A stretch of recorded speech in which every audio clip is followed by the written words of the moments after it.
Chapter 3, A Caucus-Race and a Long Tail.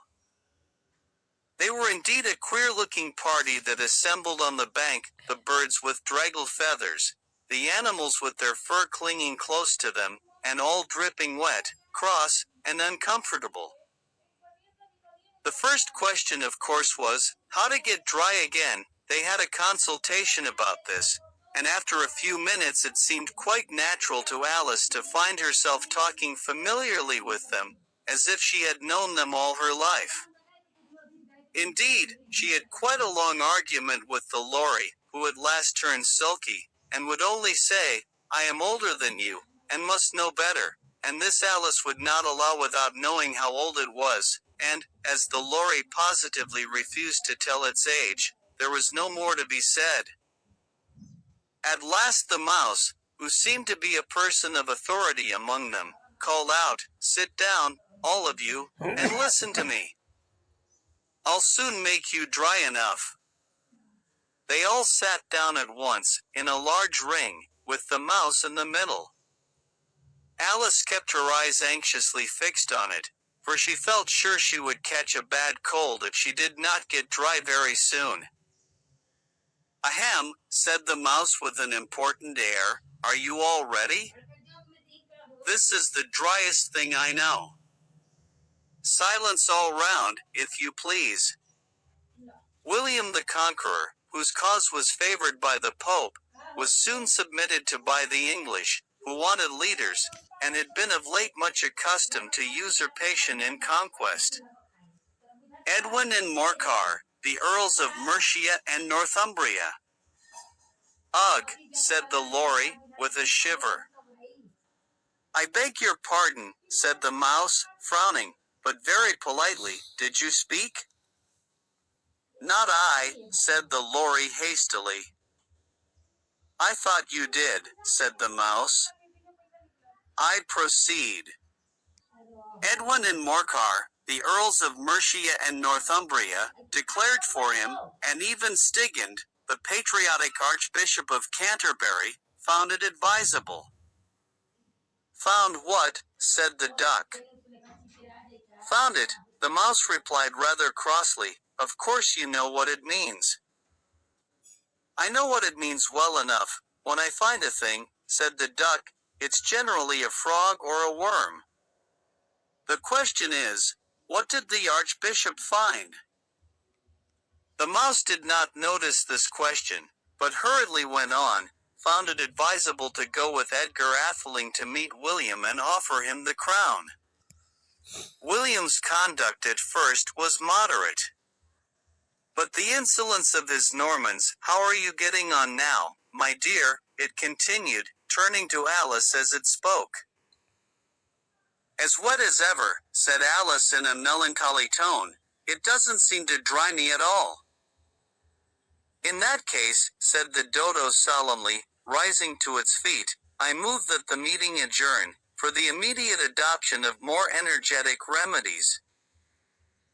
"Speak English," said the eaglet. "I don't know the meaning of half those long words, and, what's more, I don't believe you do either." And the eaglet bent down its head to hide a smile. Some of the other birds tittered audibly. "What I was going to say," said the Dodo in an offended tone, "was, that the best thing to get us dry would be a caucus race." "What is a caucus race?" said Alice, not that she wanted much to know, but the Dodo had paused as if it thought that somebody ought to speak, and no one else seemed inclined to say anything.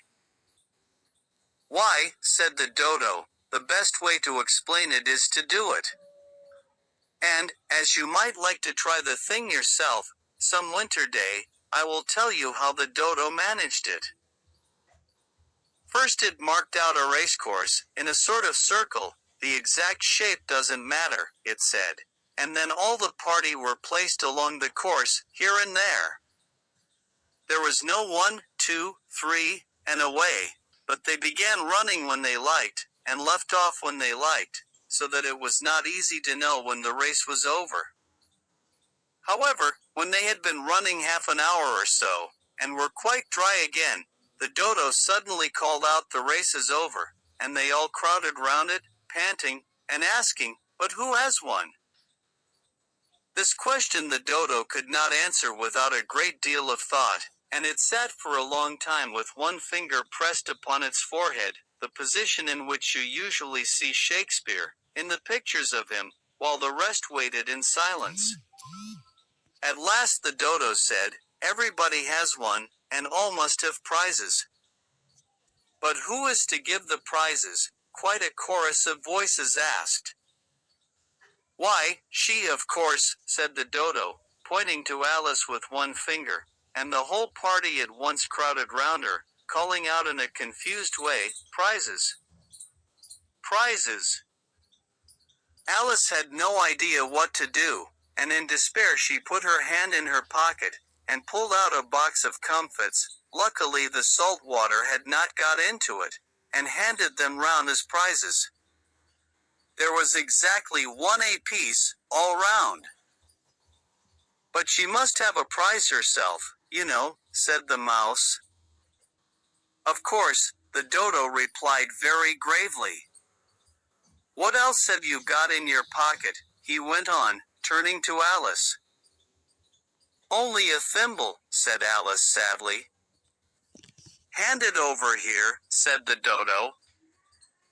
Then they all crowded round her once more, while the dodo solemnly presented the thimble, saying, "We beg your acceptance of this elegant thimble," and, when it had finished this short speech, they all cheered.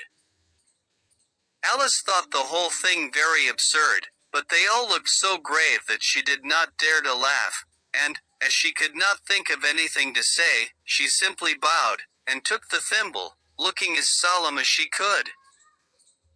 The next thing was to eat the comfits. This caused some noise and confusion, as the large birds complained that they could not taste theirs, and the small ones choked and had to be patted on the back. However, it was over at last, and they sat down again in a ring, and begged the mouse to tell them something more. "You promised to tell me your history, you know," said Alice, "and why it is you hate C&D, she added in a whisper, half afraid that it would be offended again. "Mine is a long and a sad tale," said the mouse, turning to Alice, and sighing. "It is a long tale, certainly," said Alice, looking down with wonder at the mouse's tail, "but why do you call it sad?" And she kept on puzzling about it while the mouse was speaking, so that her idea of the tale was something like this.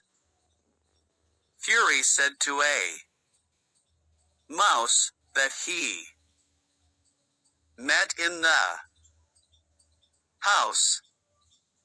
"Let us both go to law, I will prosecute you.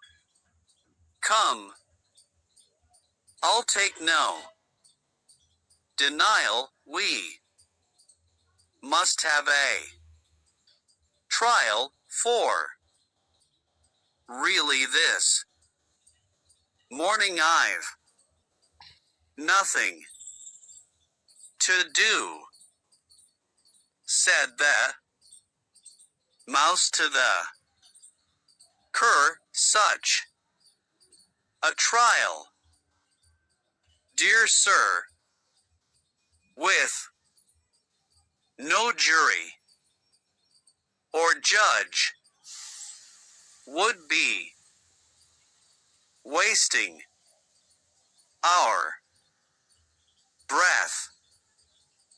I'll be judge, I'll be jury," said cunning old Fury. "I'll try the whole cause and condemn you to death." "You are not attending," said the mouse to Alice severely. "What are you thinking of?" I beg your pardon, said Alice very humbly. You had got to the fifth bend, I think? I had not, cried the mouse, sharply and very angrily. Not, said Alice, always ready to make herself useful, and looking anxiously about her. Oh, do let me help to undo it. I shall do nothing of the sort, said the mouse, getting up and walking away. You insult me by talking such nonsense. I didn't mean it, pleaded poor Alice. But you're so easily offended, you know. The mouse only growled in reply. Please come back and finish your story. Alice called after it, and the others all joined in chorus, yes, please do, but the mouse only shook its head impatiently, and walked a little quicker. What a pity it wouldn't stay, sighed the lorry, as soon as it was quite out of sight, and an old crab took the opportunity of saying to her daughter, "Ah, my dear, let this be a lesson to you never to lose your temper." Hold your tongue, Ma, said the young crab, a little snappishly. You're enough to try the patience of an oyster. I wish I had our Dinah here, I know I do, said Alice aloud, addressing nobody in particular. She'd soon fetch it back. And who is Dinah, if I might venture to ask the question, said the lorry. Alice replied eagerly, for she was always ready to talk about her pet, Dinah's our cat. And she's such a capital one for catching mice you can't think. And oh, I wish you could see her after the birds. Why, she'll eat a little bird as soon as look at it. This speech caused a remarkable sensation among the party. Some of the birds hurried off at once. One old magpie began wrapping itself up very carefully, remarking, I really must be getting home. The night air doesn't suit my throat. And a canary called out in a trembling voice to its children, Come away, my dears. It's high time you were all in bed.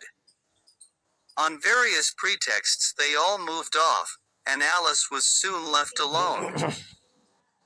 I wish I hadn't mentioned Dinah, she said to herself in a melancholy tone. Nobody seems to like her, down here, and I'm sure she's the best cat in the world.